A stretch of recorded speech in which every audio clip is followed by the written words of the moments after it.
Hello and welcome to Northeast Media Hub, the fastest growing digital media platform. I am Adalbert Khar with the latest Hub news. Be informed, be alert.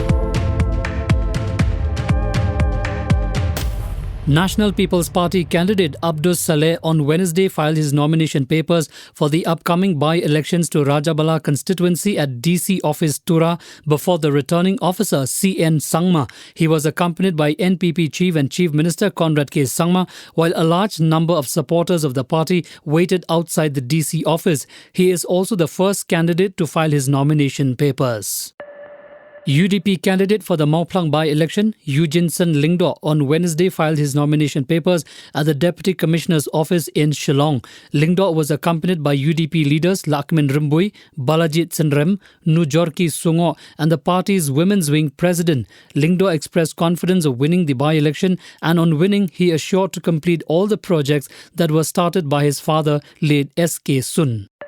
The regional UDP party has announced the candidature of Ashahel D. Shira for the Rajabala by-election, which is going to the polls on 30th October. Ashahel is a sitting Congress MDC in the GHA-DC representing Batabari constituency. The crossover by Ashahel is a shock for the Congress because it has divided the party supporters in that constituency after the Congress announced the candidature of Dr. Azad Zaman's widow, Hashina Yasmin Mondol. Speaking at the state-level workshop on Swachh Sarvekshan Gramin on Wednesday, PHE Minister Renikton Tongkhar has urged upon the officers and the community as a whole to work towards making Shillong a clean city and aspire to make it to the top list of India's cleanest cities. Turning to the use of plastic and the environmental damage arising out of the use of plastic, the minister spoke about turning such waste into wealth. Stating that the state is moving on the Swachh Bharat Abhiyan, he stressed on efforts to bring about a clean and healthy environment. Meghalaya Health Minister James Sangma on Wednesday laid the foundation stone for the upgradation of Shangpung PHC to a community health centre and a function in the presence of the local MLA Kominggon Ambon. The building of the new CHC after construction will have 30 beds and 4 specialist doctors. Both Kominggon and Sangma thanked the Chief Minister Conrad Sangma, under whose leadership the upgradation of the PHC was possible. Moving on. Ahead of the Vice President of India Venkaiah Naidu's visit to Nagaland between October 7 and October 9, the Kohima police have drawn a date-wise traffic plan for the state capital. Nagaland Governor, Chief Minister, Deputy Chief Minister and other legislators will meet with Naidu at the Raj Bhavan on his arrival to Kohima. As per the traffic plan, no heavy vehicle will be allowed to enter or ply within Kohima town on all 3 days from 6 a.m. to 9 p.m. Mizoram COVID-19 count crossed 1 lakh mark on Wednesday as 1,471 more people tested positive for novel coronavirus. The death toll rose to 335 as 4 more people have succumbed to the infection. The state COVID-19 tally now stands at 1,01,327, of which 16,005 are active. Of the 335 COVID-19 fatalities, Aizawl district reported the highest at 249, followed by Kolasib at 21 and Long Talai at 21.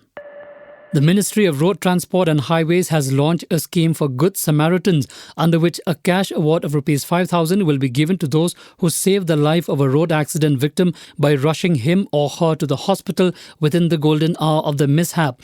The new Good Samaritan scheme would be effective from October 15, 2021 till March 31, 2026.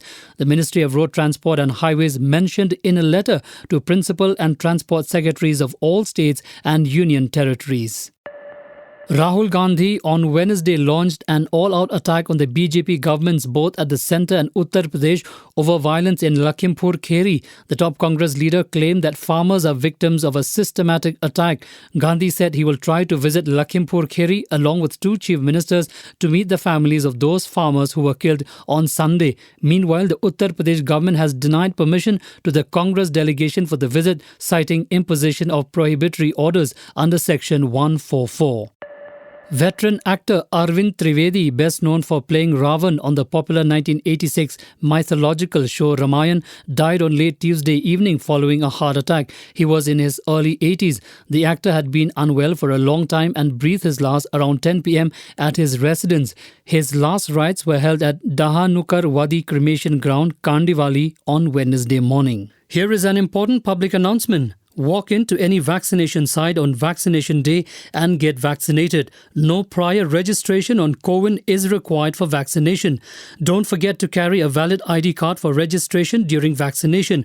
For further details updates, visit nhmmeghalaya.nic.in or call toll-free helpline 14410, issued in public interest by National Health Mission, Government of Meghalaya. Thank you for listening to our podcast. For latest news and updates, follow us on www.hubnetwork.in. Download Hub News app in your mobile from Google Play Store and Apple App Store. For promotion and publicity, write to us at info@hubnetwork.in. Thank you. Kublesh Shibon, Mithela.